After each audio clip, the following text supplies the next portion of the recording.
Hey guys, this is P.M.R.Bonez88. I'm back from my vacation and it took me a little long enough just to get back and unpacking a lot of stuff and things. So I'm back, and today for my next superhero movie review that I'll be talking about today is the Fantastic Four, which stars Jessica Alba, Ian Gifford, Chris Evans, Michael Chitton, and Gillian McCann. And also the director Tim Story, who directed this Fantastic Four movie. But originally there was an original movie in the mid-90s, the 1994 Fantastic Four, and I saw it, and I'll tell you guys, it stinked. And I guess now why they rebooted this Fantastic Four movie, but it was new to me, and seeing all the effects from the mid-90s, they were crappy, the storyline was cheesy, and the makeups were very cheesy too, including the costume as well. So if you guys saw this mid-90s Fantastic Four, don't buy it, but I seriously doubt you could find it anywhere at the store. So it stank, it stank, it stunk, and it sucked. And I guess that's why I stick to the 2005 Fantastic Four version. Now, this isn't my most favorite Marvel movie, comparing with the X-Men and Spider-Man, the Avengers, and the Hulk movies, including Iron Man as well. But Fantastic Four, it was quite enjoying. It was more like of a childhood memory, just to see it and just to at least enjoy it. And however, with the characters, like with the actors and actresses, they've all like flowed up with the characters. Some did, but some didn't. And but one of my most favorite Fantastic Four movie was The Thing, aka, well, real name Ben Grimm. He was my most favorite Fantastic Four character because, of course, he was a orange rock monster, and many people were afraid of him because he was more of a monster because he never changed back than the others. But sometimes he's alone and depressed, and he always wants to try to be human again. And I don't blame him, and that's how I feel sometimes. I feel alone and sometimes depressed, but the difference is I'm not a monster.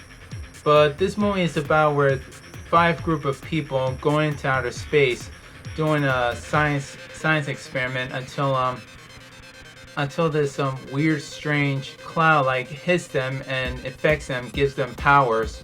4 of them use them for good and 1 use it for bad, which I'll be talking about, which is Gillian McCann character, which he was also a familiar actor. He was played as Cole in the Charmed series, in the TV show Charmed, and I would say he's not a bad actor. I mean, but the problem is he could have done better. There were a few left outs that they forgot about this character. He played as Victor Von Doom, aka Dr. Doom. There was some dialogues he was missing. There was some detail, some story background about him that in the comic books he's supposed to be a ruler in Laveria, but instead in the movie he's a businessman looking for money, power, and greed. But I don't know, with his character, with Gillian McCann playing as the bad guy, he's always playing as the bad guy. I liked him in Charmed when he plays as Cole, aka Balthazar, and aka the Source. But I would have preferred to make him much more of a Dr. Doom than less of a businessman, including with the costume. The only thing that was really realistic was his mask. That was the only thing, the metal iron mask or helmet that he was wearing. But the rest, like the long green coat or the green cloak that he was wearing, it didn't fit him, and plus it didn't really look much more of a Doom that we expected. But they made another one, the second one, the Rise of Silver Surfer. That was more realistic of Dr. Doom. That's what I was looking for. But in the first one, it didn't look like him at all. Now for also the other actress, Jessica Alba, who plays as Susan Storm. She was also familiar from the TV series Dark Angels and other films like Sin City, Honey, and Machete. Her character, when she plays as Susan Storm, she did okay. I mean, she did a good role to play as Susan Storm, being all invisible, becoming the Invisible Woman. But what really concerned me about that, every time when she holds like a shield, like protects a big object or a big huge explosion or something like that, some reason her nose starts to bleed. I don't know why. That concerned me about her bleeding. It's like she's either bleeding to death, or is she can't hold anything, using up her powers, or dying, something like that. But that really concerned me, that her nose always bleed at times. But I guess the only reason why her nose bleed, because she tries to use her powers so much that she starts to bleed. Because if she keeps on doing this, she'll bleed even more, maybe besides her nose, maybe her eyes, or inside her mouth, or her ears, anywhere. But she didn't play a not bad role. Now the movie is, the storyline, it flows up, but then after it starts to get a little corny, a little too comedy-ish. But with all the action and all the all the action, all the explosion, all the intense, extreme visual effects, they weren't too bad. But then again, this movie is some sort of an action sci-fi comedy movie, to me, in my opinion. But it really is. And as for Johnny Storm, which is played by Chris Evans, he was also from another Marvel movie, which was, of course, Captain America, the First Avengers, and the Avengers. An upcoming movie that'll be coming soon next year will be Captain America Winter Soldier. For Chris Evans, he sometimes can be comical, can be a show-off, can be a wannabe superhero like Deadpool.